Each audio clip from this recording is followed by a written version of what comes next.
All righty, we should be live now. What's up, guys? Happy Friday. Happy 4th of July. If I don't say it beforehand, that's coming up real soon. And we got a big old MLB DFS slate to break down tonight with no basketball on the docket and football still another 2 months out. It's going to be a lot of baseball going forward, and this is a lot of baseball today because we got 14 of 15 games in play. Yeah, a lot of MLB, and that's always good stuff. Excited to talk this one out with you. All right. Well, let's get her rolling. Click that thumbs up button if you don't mind, guys. Website memberships are available at the link below. We got weekly and we got monthly. Subscribe to the network if you are new to it. So we want to go down the pecking poll just a little bit today. Instead of talking about the top elite options with a lot of high-priced bats in play, we want to take a little bit of a chance today. Not give you one of the sure things and go with the guy who's going to be, one, significantly less expensive, not quite as reliable, but a guy that we both agree is in a good spot today that we have some interest in, and that is Logan Gilbert, the young gun from the Seattle Mariners, 6,600. I know you were very excited about his call-up, and his first couple starts were big issues, right? They did not go well. But he's been good since then, and he gets a good spot today at home against Texas. Yeah, real good spot for him. And, sometimes we can bring up guys like this, and it makes it so when we do bring up the Max Scherzers and Jacob deGraffs of the world, like, it's okay because we switch it up. Tonight, again, a lot of good pitchers in play, but at home against the Rangers, 6,600. He hasn't been great at home, but I think this is a great spot for him to really get on the board with a great home start, in front of the fans against a Texas team that strikes out a lot, that doesn't have too many hitters outside of Joey Gallo that you're worried about.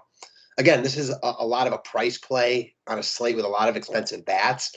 He's just too cheap for his upside at 6,600. And yeah, definitely not as reliable as the guys up top, but he's half the price of some of them. So in that sense, I like him quite a bit. All right, let's keep moving down the list. We're going to go with the cover boy today, which is Paul Goldschmidt. I don't even remember the last time you or I brought up Goldschmidt. It has been a hot minute, if not several of those hot minutes, but he's a cash game lock for me today. He's going to be big chalk, and they are at home against Chichi Gonzalez. Now, Chichi Gonzalez is one of these pitchers that he's not good.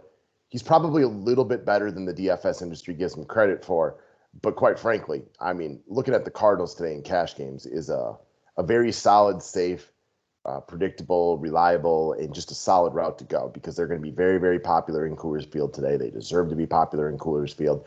And Paul Goldschmidt, while, kind of jokingly a couple of days ago, you and I went off on just how this guy isn't what he once was. He's actually in a little bit of a hot stretch right now. 5 hits the last 2 days, including 3 for extra bases. And of all the guys in baseball that get up and play well in Coors Field, he is at the top of that list. This guy has owned Coors Field for his career. So it's not really surprising that he started off last night with a bang. Yeah, we talked about Goldschmidt recently, how he doesn't put any fear into the opposing pitcher. Well, all of a sudden he got hot since then, on fire right now in a good spot in Coors against Chichi Gonzalez.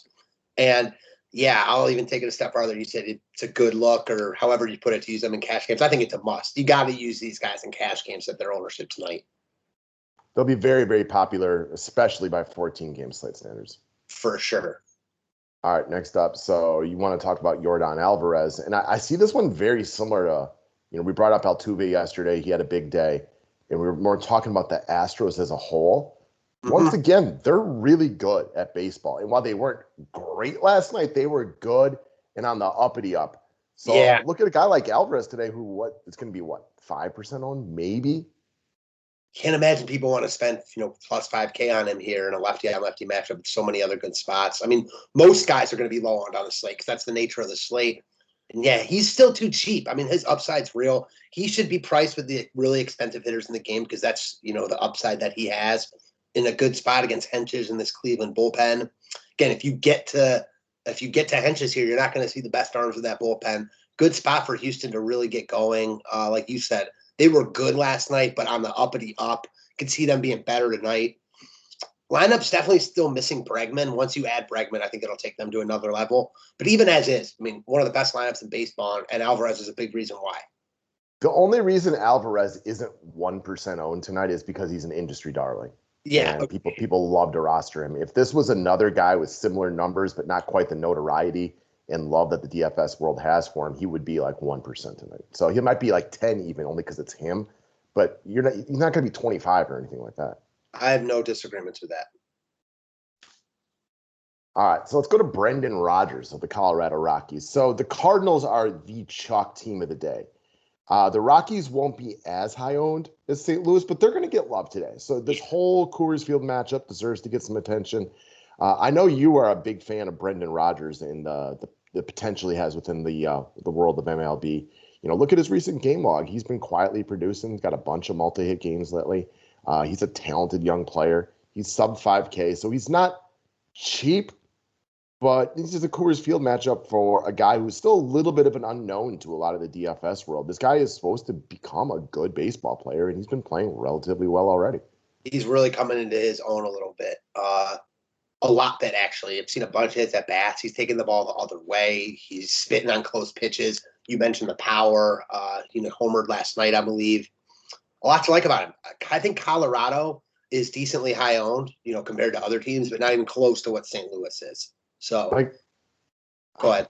For me, in cash games, I think a bunch of the St. Louis guys, especially the top of their order, are 50% owned, right?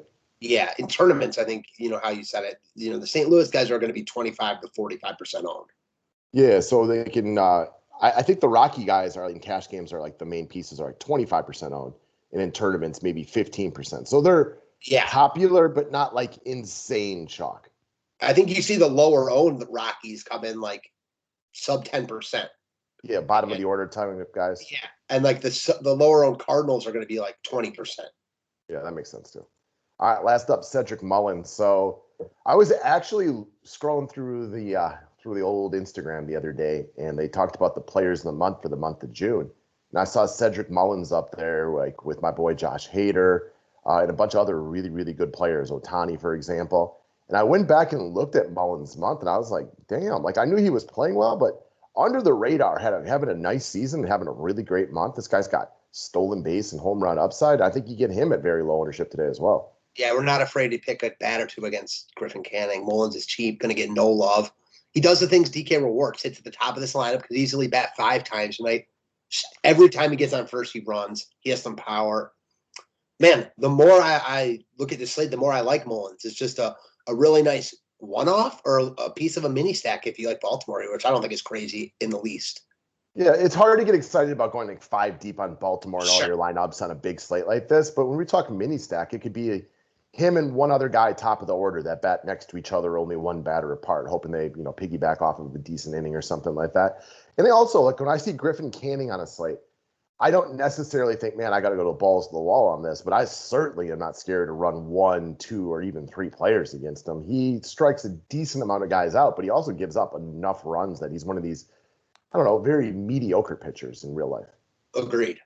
So, all right, man. That's what we got for today. Wish you guys all the best of luck on your cash and tournament lineups this evening, and we will be back at you guys tomorrow talking a little bit more baseball. Thanks, guys.